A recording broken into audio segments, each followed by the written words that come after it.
মক্কায় যে বিভিন্ন ধরনের শত্রুর সম্মুখীন হতে হবে, তো আল্লাহ এখানে রসুল সাল্লাল্লাহু আলাইহি সাল্লামকে সেই বিষয়ে প্রস্তুত করেছেন। আমাদেরকে এখানে প্রথমত মক্কার শত্রু এবং মদিনার শত্রুর মধ্যে পার্থক্য উপলব্ধি করতে হবে। যদিও উভয় ক্ষেত্রেই শত্রু কুরাইশ, মদিনার শত্রুরাও কুরাইশ যারা আসবে যুদ্ধক্ষেত্রে, আর মক্কায়ও শত্রু কুরাইশ, কিন্তু যুদ্ধক্ষেত্রের শত্রু এবং আদর্শিক শত্রুর মাঝে পার্থক্য রয়েছে। মক্কি যুগের কুরাইশরা হল প্রথমত এবং প্রধানত আদর্শিক শত্রু। ইসলামের বার্তাটির বিরুদ্ধে, রসুল সাল্লাল্লাহু আলাইহি সাল্লামের মিশনটির বিরুদ্ধে তারা অপপ্রচারের মাধ্যমে লড়াই করার চেষ্টা করেছে। তারা এর বিরুদ্ধে মনস্তাত্ত্বিক লড়াই, বিশ্বাসগত লড়াই করার চেষ্টা করেছে। এটা হলো প্রথম যুদ্ধ। আর যুদ্ধক্ষেত্রের লড়াইটি ছিল দ্বিতীয় যুদ্ধ। কোরআনের 2/3 কথা বলেছে প্রথম লড়াইটি নিয়ে। মক্কি সূরাগুলোর বিষয়বস্তু ছিল এই প্রথম লড়াই। আর এমনকি এই লড়াইটি প্রবল রূপ ধারণ করার আগে, মক্কার সেই আদর্শিক লড়াইটি প্রবল হওয়ার আগেই রসুল সাল্লাল্লাহু আলাইহি সাল্লামকে প্রস্তুত করা হচ্ছে যে কী ধরনের আক্রমণ আসতে যাচ্ছে। এখানে সূরা কলামে 2 ধরনের আক্রমণের কথা এসেছে, আর ঠিক পরের সূরাটি সূরা হাক্কাতে বাকি আক্রমণগুলোর বিষয়ে এসেছে। তো আজকের খুতবায় আমি চাই যে সংক্ষেপে হলেও আপনারা এই 2 ধরনের আক্রমণের পার্থক্য সম্পর্কে জানুন। এক ধরনের আক্রমণকে আসলে আক্রমণ বলা হয় না। এটাকে মনে হয় যে কেউ আপনার জন্য খারাপ অনুভব করছে, কেউ আপনার জন্য দুঃখ বোধ করছে। যেমন আপনি শুনলেন যে রাসূল সাল্লাল্লাহু আলাইহি সাল্লাম সম্পর্কে মানুষজন বলছে যে তিনি উম্মাদ। যখন কেউ উম্মাদ হয়ে যায় অথবা তাকে জিন আক্রান্ত করে, মাজনুন শব্দটি এই উভয় অর্থই প্রকাশ করে। জুন্না আকলুহু আও আলাইহি জিন, এর অর্থ হতে পারে যে তার মস্তিষ্ক আর কাজ করছে না, তার চিন্তাশক্তি আচ্ছন্ন হয়ে আছে। সে হয়তো কোনো ধরনের বাইপোলার ডিসঅর্ডার বা সিজোফ্রেনিয়া অথবা কোনো ধরনের মানসিক রোগে আক্রান্ত। এটা মাজনুন শব্দটির একটি অর্থ। এর আরেকটি অর্থ হলো কোনো শয়তান অথবা জিন তাকে আছর করেছে। প্রাচীন সময়ে এই 2 ধরনের অর্থই প্রযোজ্য ছিল। কিন্তু যখন তারা নবীজি সম্পর্কে এটা বলতো, তারা এটা বোঝাতো না যে তার উদ্দেশ্য খারাপ, বরং এরকম বলতো তার এতে কোনো দোষ নেই, বেচারার বুদ্ধি লোপ পেয়েছে, নাউজুবিল্লাহ। এভাবেই তারা রসুল সাল্লাল্লাহু আলাইহি সাল্লাম সম্পর্কে কথা বলতো। তো এখানে তারা ইসলাম অস্বীকার করছে, কিন্তু রসুল সাল্লাল্লাহু আলাইহি সাল্লামের চরিত্রকে আক্রমণ করছে না। তারা শুধু বলছে যে সে অসুস্থ, সে স্বাভাবিক না, আমরা তার জন্য দুঃখবোধ করছি।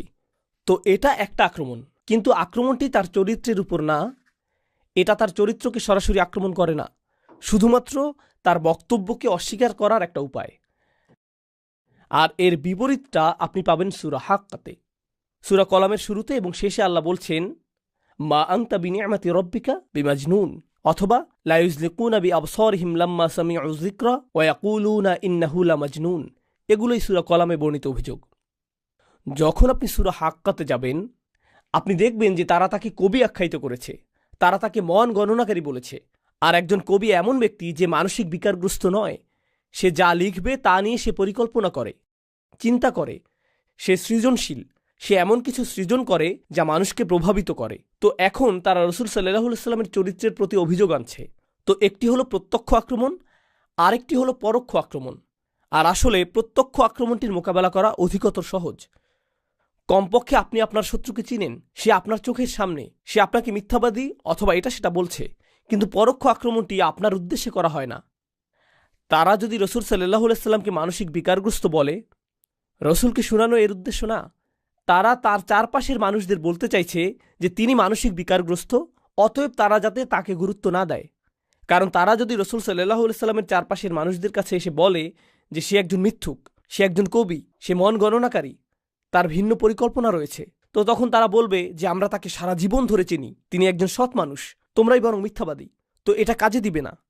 তাই তাদেরকে এমন একটা কৌশল নিয়ে আসতে হবে যা রসুল সাল্লাল্লাহু আলাইহি সাল্লামকে জনবিচ্ছিন্ন করে দিবে। আর এটাই সেই জনবিচ্ছিন্নকারী কৌশল যা তারা উদ্ভাবন করেছিল। এসো এটা ছড়িয়ে দেই যে জিন তার উপর আছর করেছে। কিন্তু আপনি যদি মনোযোগ দিয়ে রসুল সাল্লাল্লাহু আলাইহি সাল্লামের বক্তব্য শুনেন, কোরআন যা বলেছে তা নিয়ে আপনি যদি 1 মিনিটও চিন্তা করেন, আপনি তাৎক্ষণিক উপলব্ধি করবেন যে এটা কোনো জিনের কথা নয়। প্রকৃতপক্ষে এটা এতটাই শক্তিশালী যে জিনও জানে এটা কোনো জিনের বাণী নয়। এমনকি জিনেরা শুনেও বলেছে, ইন্না সামি'না কুরআনান আজাবা, আমরা আশ্চর্যজনক এক কোরআন শ্রবণ করেছি। তাই এই অভিযোগ কাজে আসবে না। কিন্তু উন্মুক্ত আক্রমণে যাওয়ার আগে দ্বিতীয় পর্যায়ের একটা গোপন আক্রমণ, আভ্যন্তরীণ আক্রমণ এসেছে, আর এই সূরাটি সেটাই প্রকাশ করেছে। দ্বিতীয় পর্যায়ের আক্রমণটি হলো, আপনি হয়তো আবু লাহাবের মতো ইসলামের দুশ্মনের কথা শুনেছেন। সে রসুল সাল্লাল্লাহু আলাইহি সাল্লামকে ঘৃণা করেছিল, যদিও সে ছিল তার নিকটাত্মীয়। যখন তার সন্তান মারা যান, সে তখন উল্লাস করেছিল, সে অভিশাপ দিত, তার বিরুদ্ধে আক্রমণে সে ছিল জঘন্য এবং কুরুচিপূর্ণ। অন্য আরেক ধরনের শত্রু ছিল আবু জাহেল, কিন্তু সে ছিল আবু লাহাবের তুলনায় বেশ ভিন্ন ধরনের। সেই বেশ ভিন্ন। আবু জাহেল নোংরা ভাষার ব্যবহার করত না। প্রকৃতপক্ষে আবু জাহেল বলেছিল, ইসলামের বিরোধিতা আমাদের এজন্য করা উচিত যে এটাই আমাদের দেশের জন্য অথবা তখনকার প্রেক্ষাপটে আমাদের গোত্রের জন্য উত্তম। তার গোত্রের জন্য যা উত্তম তাই সে চেয়েছে। আর সে ভেবেছে যে নতুন এই ধর্ম এবং নতুন এই বার্তা হলো বর্তমান সমাজ ব্যবস্থার জন্য একটা হুমকি, আর আমাদের যা রয়েছে ইতিমধ্যেই তা সর্বোত্তম। তো আমাদের এর বিরোধিতা করতে হবে জাতীয় স্বার্থে। প্রকৃতপক্ষে সে তার নীতিতে এতটাই আপোষহীন এবং অকপট ছিল যে এক পর্যায়ে রসুল সাল্লাল্লাহু আলাইহি সাল্লাম ওমর অথবা আমরের মধ্যে একজনকে ইসলামের জন্য কবুলের দোয়া করেছিলেন। আমর হলো আবু জাহেল, আর আল্লাহ ওমর রাদিয়াল্লাহু তাআলা আনহুর দ্বারা সেই দোয়া কবুল করেছিলেন। কারণ এমনকি রসুল সাল্লাল্লাহু আলাইহি সাল্লামও আবু জাহেলের ব্যক্তিত্বের মাঝে শক্তিশালী কিছু গুণাবলী দেখতে পেয়েছিলেন। এমনকি এই দৃষ্টিকোণ থেকেও যে যদি সে শত্রুও হয়, কমপক্ষে সে তো গোপনে শত্রুতা করছে না, সে নানান ধরনের অভিযোগ নিয়ে লুকোচুরি খেলছে না। না, আমি ইসলামের বিরোধিতা করি, এই হলো আমার কারণ। আমরা এটা বলছি না যে তার কারণটি ভুল অথবা সঠিক, কিন্তু কমপক্ষে সে তার নিজের সাথে সৎ। তার ভিতরে যা রয়েছে বাইরেও তা প্রদর্শন করেছে। তার কুফুরিতে সে অকপট। এই শত্রুর মাঝেও এক ধরনের সততা রয়েছে। সে ছিল ব্যক্তিত্ব সম্পন্ন শত্রু। কিন্তু এরপর আরেক ধরনের শত্রু রয়েছে। প্রসঙ্গক্রমে আবু জাহেল সম্পর্কে আরেকটা বিষয় হলো, এমনকি আল্লাহ কোরআনে সর্বপ্রথম নাজিলকৃত সূরা অর্থাৎ সূরা আলাকে উল্লেখ করেছেন, আরাআইতা ইন কানা আলাল হুদা আও আমারা বিত্তাকওয়া। আপনি কি ভেবে দেখেছেন যে যদি সেই ব্যক্তি, এখানে আবু জাহেলের প্রতি ইঙ্গিত করা হয়েছে। আবু জাহেল সম্পর্কে আল্লাহ বলছেন, আপনি কি লক্ষ্য করেননি যে সে যদি সঠিক হিদায়াতের পথে চলত এবং তাকওয়ার নির্দেশ দিত? অর্থাৎ এমনকি আল্লাহও আবু জাহেলের মাঝে সম্ভাবনা লক্ষ্য করেছিলেন, এমনকি আল্লাহও তা লক্ষ্য করেছিলেন। তাই স্পষ্টতই নবীজিও তা লক্ষ্য করেছেন। কিন্তু তৃতীয় এক ধরনের শত্রু রয়েছে, আর এরাই সবচেয়ে ভয়ঙ্কর ধরনের শত্রু। তো আবু লাহাবের মতো শত্রু রয়েছে, আবু জাহেলের মতো শত্রু রয়েছে, আর এরা হলো আদর্শগত শত্রু। কিন্তু তৃতীয় ধরনের শত্রু হলো সবচেয়ে ভয়ঙ্কর শত্রু। কিভাবে আমরা জানতে পারি যে এরাই সবচেয়ে ভয়ঙ্কর শত্রু? এরা হলো উতবা ইবনে রাবিয়া অথবা ওয়ালিদ ইবনে মুগিরার মতো শত্রু। এই নামগুলো আপনাদের জন্য গুরুত্বপূর্ণ না, কিন্তু তাদের বৈশিষ্ট্যগুলো জেনে রাখা গুরুত্বপূর্ণ। তারা কেন এত ভয়ঙ্কর? কারণ একেবারে প্রথম দিকে রহিতে, প্রাথমিক সময়ে রহিতে আল্লাহ নবীজিকে এই তৃতীয় ধরনের শত্রুর ব্যাপারে সতর্ক করেছেন। এই লোকদের ব্যাপারে সতর্ক থাকবেন। কেন? কারণ তারা আপনার কাছে বন্ধু হিসেবে আসবে, আপনার কাছে শত্রু হিসেবে আসবে না। তারা আপনার সাথে হ্যান্ডশেক করতে আসবে। তারা এসে বলবে, যা ঘটে যাচ্ছে তার জন্য আমরা দুঃখ অনুভব করছি, আমি চাই যে তুমি নিরাপদে থাকো, আমি চাই না যে এটা ঘটুক, আমি তোমার পক্ষে রয়েছি। আল্লাহ বলেছেন, ফালা তুতিউল মুকাজ্জিবিন, কারো প্রভাবের বশবর্তী হয়ে যেও না। ইতআ বলতে শুধুমাত্র অনুসরণ বোঝায় না, অনেক অনুবাদ রয়েছে। মিথ্যুকদের অনুসরণ করবে না, কিন্তু আরবিতে ইতআ শুধু অনুসরণ না, আসলে আরবিতে তও অর্থ কোনো কিছুর প্রতি ঝুঁকে যাওয়া, আল মাইলু ইলা শাই। তো প্রভাবিত হইও না, কথা শোনো না, মনোযোগ দিও না। আপনি যখন যথেষ্ট সংখ্যকবার কোনো কিছু শুনতে থাকেন, এটা আপনাকে প্রভাবিত করতে শুরু করবে সচেতনভাবে অথবা অবচেতনভাবে। রসুল সাল্লাল্লাহু আলাইহি সাল্লামকে এটা বলা হয়েছে, এই লোকগুলো খুবই প্রভাব বিস্তারকারী। তাদের কাছ থেকে কোনো প্রভাবের শিকার হবেন না, তাদের কাছ থেকে কোনো কিছু নেবেন না। এরা হলো সম্পূর্ণ মুকাজ্জিবিন। মুকাজ্জিবিন অর্থ তারা মনে করে যে আপনি একজন মিথ্যাবাদী। তারা মুখ দিয়ে যা বলে তা গুরুত্বপূর্ণ না, যা তারা আসলেই মনে করে আপনি একজন মিথ্যাবাদী। আর তারা পৃথিবীকেও এটা দেখাতে চায় যে আপনি একজন মিথ্যাবাদী। এরপর আল্লাহ তাদের বৈশিষ্ট্যগুলো বর্ণনা করেছেন। আর আপনি যদি মক্কি সূরাগুলো অধ্যয়ন করেন, আপনি জানতে পারবেন যে আল্লাহর কিতাবে কাফেরদেরকে শুধু কাফিরই বলা হয়েছে, মুশরিকদেরকে শুধু মুশরিকই বলা হয়েছে, শত্রুদেরকে শত্রুই বলা হয়েছে। কিন্তু এই ব্যক্তি, এই চরিত্রটির অনেকগুলো বর্ণনা আল্লাহ প্রদান করেছেন। কোরআনে এরকমটা সচরাচর পাওয়া যায় না, খুবই কম। আর তিনি এটা একেবারে প্রাথমিক যুগের রহিতেই প্রদান করেছেন, যেন রসুল সাল্লাল্লাহু আলাইহি সাল্লাম এই লোকগুলোর সাথে সাক্ষাৎ করার আগেই এই বিষয়ে প্রস্তুত থাকতে পারেন। আপনি যখন উঁচু পর্যায়ের কোনো মিটিংয়ে যান, প্রথমে আপনার একটা ব্রিফিংয়ের প্রয়োজন হয়, তাই না? আপনি যদি কোনো আপোষ মীমাংসার জন্য যান, সেক্ষেত্রে প্রথমে আপনার একটা ব্রিফিংয়ের প্রয়োজন হয়। উদাহরণস্বরূপ, এখনকার সময়ে জাতিসংঘে অথবা কোনো যুদ্ধের আপোষ মীমাংসার ক্ষেত্রে আপনি প্রবেশ করার আগে আপনার টিম আপনাকে তথ্য প্রদান করবে যে এই মিটিংয়ে আপনার প্রতিপক্ষ কে রয়েছে। তারা সেই ব্যক্তির পূর্ব ইতিহাস প্রদান করবে, তার মনস্তত্ত্ব সম্পর্কে জানাবে, তারা আপনাকে বলবে যে কথা দিয়ে কিভাবে তাকে পরাস্ত করতে হবে, ইত্যাদি ইত্যাদি। আপনি যদি সচেতন রাজনীতিবিদ হন অথবা সচেতন আমলা হন অথবা সচেতন ব্যবসায়ী হলেও, সেই কথোপকথনে প্রবেশের আগে আপনি যথাযথ প্রস্তুতি গ্রহণ করবেন। আদালতে প্রবেশের আগে আইনজীবীরাও একই কাজ করে থাকেন।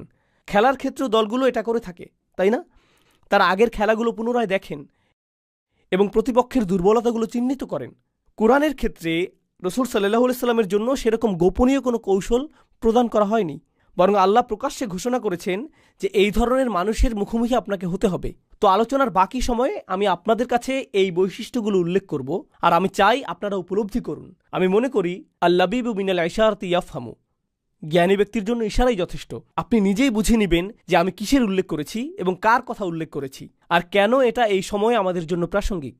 আল্লাহ বলেছেন, ফালা তুতিইল মুকাদ্দিবিন, প্রথমত অদ্দু লাউ তুদহিনু ফায়ুদহিনুন, তারা আসলেই আশা করে যে আপনি কিছুটা ছাড় দিবেন যাতে তারাও কিছুটা ছাড় দিতে পারে। তারা বলবে, দেখো আমরা জানি যে তোমাদের সাথে আমরা বেশ আক্রমণাত্মক হয়ে যাচ্ছি, কিন্তু আমরা চাই না এটা, তোমরাই আমাদেরকে এটা করতে বাধ্য করেছ। তোমরা যদি আমাদের সাথে কিছুটা কাজ করো, তোমরা যদি কিছুটা আপোষ মীমাংসা করো, তাহলে আমরা একটা উপায় বের করব। তো তাদের প্রথম কৌশল হলো এটা বলা যে তোমরাই তো ছাড় দিচ্ছ না, যা আমাদেরকে তোমাদের বিরুদ্ধে সহিংস হতে বাধ্য করছে। আমরা সমস্যা না, বরং তোমরাই হলে মূল সমস্যা, কারণ তোমরা তোমাদের অবস্থানে এত অনমনীয়, এত অনর। তোমরা তো আমাদের সাথে একত্রে কাজ করছো না, আমার সাথে একসাথে কাজ করো, আমাদেরকে কিছুটা দেখাও। আর রাসূল সাল্লাল্লাহু আলাইহি সাল্লামের সময়ে তারা বলেছিল, তুমি কি আরেকটা সূরা আনতে পারো? আগের সূরাটি বেশ অপমানজনক। দেখো, আগের সূরাটির কারণে আমরা বেশ খারাপ বোধ করছি, বিশেষত আমাদের নেতারা। পরের সূরাতে আমাদের নেতাদের প্রশংসা করে কিছু কি বলতে পারবে? শুধু এটুকু বলবে যে তুমি তোমার পূর্ববর্তীদেরকেও ভালোবাসো, অথবা আমাদের সকলের উচিত নেতাদেরকেও সম্মান করা। ভালো কিছু কথা। আর আমরা এই আগ্রাসী গুন্ডাদের বলে দিব তারা যাতে তোমাদেরকে আর পথে ঘাটে আক্রমণ না করে। আমরা একত্রে একটা সমাধানে আসতে পারি। আমরা তোমাদেরকে চিনি, আমরা তোমাদেরকে পছন্দ করি, আমরা তোমাদেরকে এভাবে আক্রান্ত হতে দেখতে পারছি না। তো ওয়াদ্দু লাউ তুদহিনু ফায়ুদহিনুন ওয়ালা তুতি' কুল্লা হাল্লাফ, এমন কারো প্রভাবের বশবর্তী হয়েও না যে প্রতিশ্রুতির উপর প্রতিশ্রুতি, তার উপর প্রতিশ্রুতি দিতেই থাকে। হাল্লাফ অর্থ এমন কেউ যে অনেক বেশি শপথ করে। লক্ষ্য করুন, আপনি যদি সৎ মানুষ হন, তাহলে আপনি যেভাবে ব্যবসা করেন, আপনার ব্যবহার মানুষের সাথে যেমন, আর যেভাবে আপনি মানুষের সাথে কথা বলেন, সেটাই আপনার সততা প্রকাশের জন্য যথেষ্ট। আপনাকে আলাদাভাবে গিয়ে কাউকে রাজি করাতে হবে না। আল্লাহর শপথ, আমি সত্য কথা বলছি, আমি প্রতিজ্ঞা করছি। জানেন কেন আপনাকে এতবার শপথ নিতে হচ্ছে? কারণ আপনার চরিত্র আপনাকে সৎ প্রমাণ করতে পারছে না, তাই আপনাকে বড় গলায় কথা বলতে হচ্ছে, আপনাকে অনেক বেশি প্রতিজ্ঞা করতে হচ্ছে, আপনাকে টেবিলে হাত চাপড়াতে হচ্ছে নিজের বক্তব্য জানান দেওয়ার জন্য, নিজের আন্তরিকতা প্রদর্শন করার জন্য, অন্যের দুঃখে আপনি কতটা দুঃখী তা দেখানোর জন্য। আল্লাহ বলেছেন, এমন লোকদের ব্যাপারে সতর্ক থাকো যারা বেশি বেশি প্রতিজ্ঞা করে, হাল্লাফ। তারপর তিনি বলছেন মাহিন, ওয়ালা তুতি' কুল্লা হাল্লাফিম মাহিন। আরবিতে মাহান অর্থ হল আদ-দুআফ। আরবিতে আমহানাহু অর্থ আসলে আদ-দুআফাহু, অর্থাৎ কাউকে দুর্বল করে ফেলা। আল্লাহ বলছেন, এই লোকগুলো যারা প্রচুর প্রতিজ্ঞা করে, তারা আসলে বিশ্বাস করে এমন মজবুত কিছু নেই, তাদের বিশ্বাসে তারা দুর্বল। তো তারা আপনার কাছে আসে এবং এই প্রতিজ্ঞাগুলো করে, কারণ কৌশলগত দিক থেকে এটাই তাদের জন্য সর্বোত্তম জিনিস। আগামীকাল যখন কৌশল পরিবর্তন হয়ে যাবে, তারা আপনাকে গতকালকের জমানো ময়লার মতো ছুঁড়ে ফেলে দিবে এবং অন্য কারো সাথে প্রতিজ্ঞা করবে। এর পরের দিন তারা আবার অন্য কারো কাছে গিয়ে প্রতিজ্ঞা করবে। তারা এমন কিছুকে ধরে রাখছে না যা তাদের কোনো চারিত্রিক বৈশিষ্ট্য, মূলনীতি অথবা আদর্শের মাঝে আটকে রাখছে। আপনি বলতে পারেন না যে না না না, এই জাতিগুলোর বা কুরাইশদের একটা সংস্কৃতি ছিল, বা কয়েক হাজার বছরের পুরনো তাদের গোত্রীয় মূল্যবোধ ছিল যা তারা মেনে চলেছিল। এটা সত্য নয়। তারা এই মূল্যবোধগুলো মেনে চলে যতক্ষণ পর্যন্ত এই মূল্যবোধগুলো তাদেরকে কিছু সুবিধা প্রদান করে, ততক্ষণ পর্যন্তই তারা তাদের মূল্যবোধ নিয়ে গর্বিত অনুভব করে। যখনই সেই মূল্যবোধগুলো তাদের বিরুদ্ধে যায়, তারা আর সেগুলো পছন্দ করে না।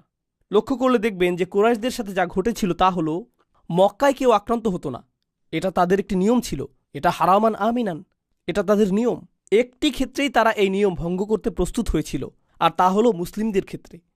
যে কেউ যে কোনো জায়গা থেকে এসে যে কোনো মূর্তির চারপাশে তাওয়াফ করতে পারে, যা খুশি বলতে পারে, মদ্যপান করতে পারে, যা ইচ্ছা তাই করতে পারে। মক্কার মধ্যে কোনো সহিংসতা ঘটত না। ব্যতিক্রম ছিল মুসলিমরা, তারাই একমাত্র ব্যতিক্রম। আপনি এমন মানুষ দেখবেন যারা বলে, আমরা মত প্রকাশের স্বাধীনতায় বিশ্বাস করি, এগুলো আমাদের মূল্যবোধ, আমরা জীবন দিয়ে হলেও এগুলো ধরে রাখব, আমাদের অধিকার রয়েছে প্রতিবাদ করার, ঘোষণা করার, বিতর্ক করার, নিজ ধর্ম পালন করার। কিন্তু রাজনৈতিকভাবে এটা কিছুটা সমস্যাজনক হয়ে দাঁড়ানোর এবং অন্যদের দৃষ্টিতে এটা খারাপ মনে হবার আগ পর্যন্ত আমরা এতে বিশ্বাস করি কিন্তু বাক স্বাধীনতায় কিছুটা সংশোধনীর প্রয়োজন। তো বুঝতে পারছেন যে এই আয়াতটি কেন এত গুরুত্বপূর্ণ। তারা অনেক বেশি প্রতিজ্ঞা করে থাকে, কিন্তু কোনো কিছুতেই তারা প্রকৃতপক্ষে বিশ্বাস করে না, কিছুতেই না। তবে তারা একটা বিষয় ঠিকই বিশ্বাস করে, যা পরবর্তীতে আলোচনায় আসবে। আল্লাহ নিজেই আমাদেরকে বলবেন তাদের ধর্ম কোথায়, তাদের ধর্ম কি, কিন্তু সেটা আসবে শেষের দিকে। ওয়ালা তুতি আকুল্লাহ হাল্লাফিম মাহিন। তিনি এখানেই থেমে যাননি। তারা আপনার কাছে এসে এই সকল প্রতিজ্ঞা করে। তারা আপনার কাছে আসে নিজেদের মধ্যকার কোনো প্রত্যয় নিয়ে না, বরং আপনাকে আপনার অবস্থান থেকে বিচ্যুত করার জন্য। তারা চায় যে আপনিও তাদের মতো হয়ে যান। তারা আসলেই কোনো কিছুতে বিশ্বাস করে না। এই একই জিনিস তারা আপনার জন্যও চায়। তারা ছাড় দিতে চায় এবং আপোষ মীমাংসা করতে চায়, পক্ষ পরিবর্তন করতে চায়। আপনি এমন কেউ হতে পারেন যে কট্টরপন্থী রিপাবলিকান, কিন্তু ডেমোক্রেটদের সাথে গোপন বৈঠক সম্পন্ন হয়। আপনি কট্টরপন্থী ডেমোক্রেট হতে পারেন আর গোপনে আপনি রিপাবলিকানদের সাথে বৈঠক করেছেন, এটাই কোনো সমস্যা নেই। আপনি জনগণের স্বার্থ নিয়ে বক্তৃতা দিচ্ছেন আর পিছনে আপনি ক্ষমতা পাওয়ার জন্য বিভিন্ন পক্ষের হাত পা ধরছেন, তাদেরকে সিজদা করছেন, তাই না? এটাই বাস্তবতা। তো তারা আশা করছে যে আপনিও তাদের মতো হয়ে যাবেন। তারা মনে করে যে আপনিও আপোষ মীমাংসা করবেন। তারা যে খেলায় মেতেছে আপনি সেরকম করবেন। কিন্তু আল্লাহ তার রসুল সাল্লাল্লাহু আলাইহি সাল্লামকে বলছেন যে কারণে আপনি কখনো এই লোকদের সাথে চলতে পারবেন না, তা হলো এই সকল কিছুর আগে আল্লাহ তার রসুল সাল্লাল্লাহু আলাইহি সাল্লাম সম্পর্কে বলেছেন ওয়া ইন্নাকা লা আলা খুলুকিন আযীম। নিশ্চয়ই আপনি মহান চরিত্রের উপর অধিষ্ঠিত। আপনি ছাড় দিয়ে চলেন না, আপনার মূলনীতি রয়েছে, আপনি অনড় থাকেন। তো এটা হলো তারা যখন আপনার কাছে থাকে এবং আপনার সাথে কথা বলে। এরপর আপনার পিছনে তারা কি করে? প্রতিজ্ঞা করার পরে এবং নিরাপত্তা দেওয়ার পরে তারা চলে যায় হাম্মাজ। এরপর তারা আপনার বিরুদ্ধে অপবাদ রটাতে থাকে, আক্রমণ করতে থাকে। আরবিতে হামজ হলো যখন তীর চামড়া ভেদ করে ভিতরে প্রবেশ করে এবং ভিতরে আটকে যায়, আর যখন আপনি তীরটিকে বের করতে চান এটা চামড়া ছিঁড়ে ফেলে। আপনারা ওয়াইলুল লিকুল্লি হুমাজাতিল লুমাজা সূরাটা জানেন, তাই না? আবার হামাজাতি শায়াতিন কোরআনে এসেছে। হামিজ অথবা হাম্মাজ হলো এমন কেউ যে জানে যে কারো পেছনে কি ধরনের আক্রমণ করতে হবে, যা একটি প্রভাব ফেলবে। তো রসুল সাল্লাল্লাহু আলাইহি সাল্লামের ক্ষেত্রে তারা কি করেছিল? সবাই তো নবীজিকে পছন্দ করত। রসুল সাল্লাল্লাহু আলাইহি সাল্লাম নবুয়তের ঘোষণা দেওয়ার আগে, তিনি যে রসুল তা ঘোষণা করার আগে 40 বছর ধরে তিনি মক্কার অধিবাসী ছিলেন। ভালো মানুষ হিসেবে মক্কায় ছিলেন। ব্যবসার মাধ্যমে মানুষ তাকে চিনত, আত্মীয়তার কারণে মানুষ তাকে চিনত, বন্ধু হিসেবে মানুষ তাকে চিনত। এখন আপনি মানুষের মাঝে তার ব্যাপারে খারাপ ধারণা সৃষ্টি করবেন, এটা তো কাজ করবে না। উম্মাদ আখ্যায়িত করাটা কাজে দেয়নি, জিনে আক্রান্ত হওয়ার অভিযোগটি কাজ করেনি। তো এখন যেহেতু তিনি ছাড় দিচ্ছেন না, মক্কাতে আপনাকে তার বিরুদ্ধে বদনাম সৃষ্টি করতে হবে। আপনি কারো কাছে গিয়ে বলবেন মুহাম্মদ প্রকৃতপক্ষে একটা সমস্যা, সাল্লাল্লাহু আলাইহি সাল্লাম তারা বলে না, কিন্তু আমরা বলি সে আসলেই সমস্যা। সে কেন সমস্যা হবে? সে তো অনেক ভালো মানুষ। সে সমস্যাজনক বলতে তুমি কি বোঝাচ্ছ? আর এই লোকটি যার সাথে আপনি কথা বলছেন সে পারিবারিক মূল্যবোধে বিশ্বাস করে। তো আপনি তার কাছে গেলেন এবং বললেন জানো মুহাম্মাদের সমস্যা কোনটা? সে পরিবার ভেঙে দিচ্ছে। কি?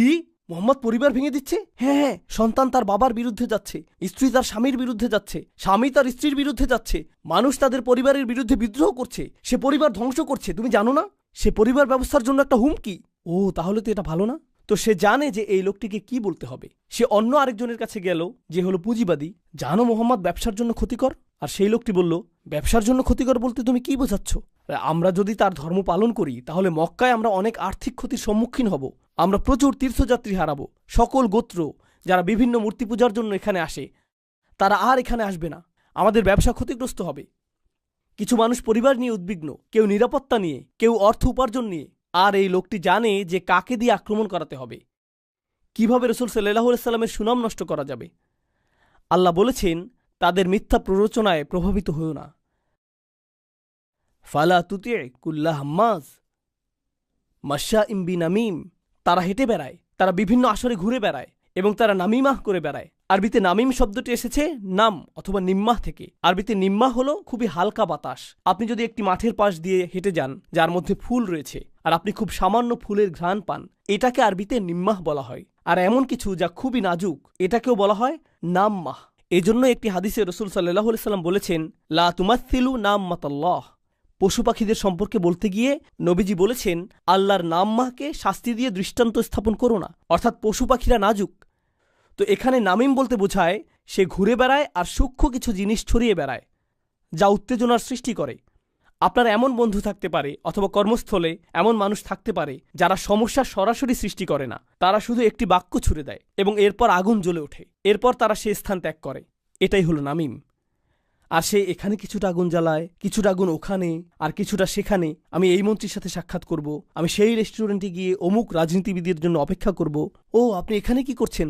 আপনার সাথে সাক্ষাৎ হয়ে ভালো লাগলো। সে কিন্তু এতটা সময় ধরে অপেক্ষা করেছিল শুধু একটি বাক্য প্রয়োগ করার জন্য। অন্য কেউ বিষয়টা খেয়ালও করবে না, যেটা প্রচ্ছন্ন অপপ্রচার। তো একটি হলো হাম্মাজ, উন্মুক্ত আক্রমণ, ঠিক সেই তীরের মতো যা বিদ্ধ করে। আরেকটা হলো মাশা বিনামিম, বিভিন্ন পক্ষের মাঝে উত্তেজনা সৃষ্টির জন্য ছোট ছোট বাক্য ছড়িয়ে ঘুরে বেড়ানো।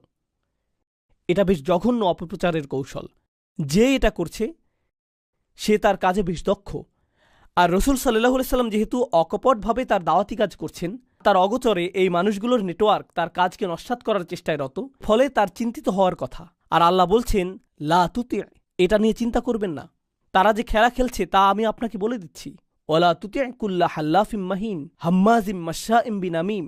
আর তাদের প্রকৃত অবস্থা আল্লাহ জানাচ্ছেন, মান্নাইল লিল খাইর মুতাদিন আথিম। তারা বলে বেড়ায় যে আমরা দেশের কল্যাণ কামনা করি, আমরা আমাদের জনগণের নিরাপত্তা নিশ্চিত করব, আমরা জাতীয় স্বার্থ রক্ষা করতে চাই।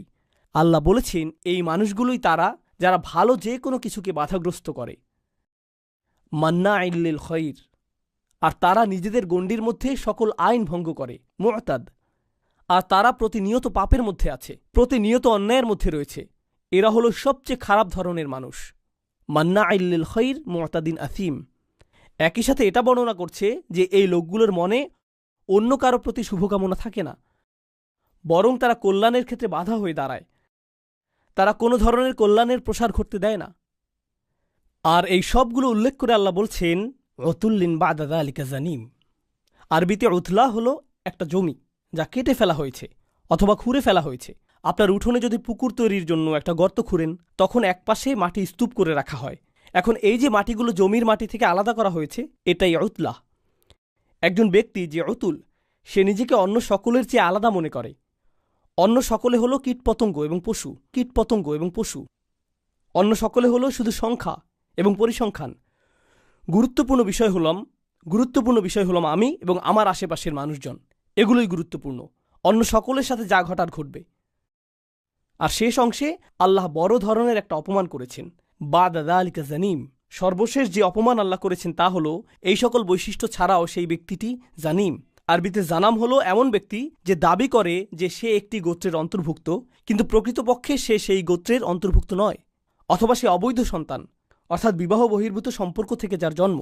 এরকম ব্যক্তিকে তারা বলতো জানিম। ইদ্দা আন্নাহু মিন কওম লাইসা মিনহুম হাযা হুয়া জানিম। তো সে দাবি করছে যে সে একটি গোত্রের অন্তর্ভুক্ত, কিন্তু সে আসলে তা নয়। আল্লাহ এই শব্দটি ব্যবহার করে এই ব্যক্তিটিকে বর্ণনা করেছেন যার কোনো আনুগত্য নেই, এমনকি তার গোত্রের প্রতিও, এমনকি তার পরিবারের প্রতিও তার নিজে ছাড়া অন্য কারো প্রতি আনুগত্য নেই।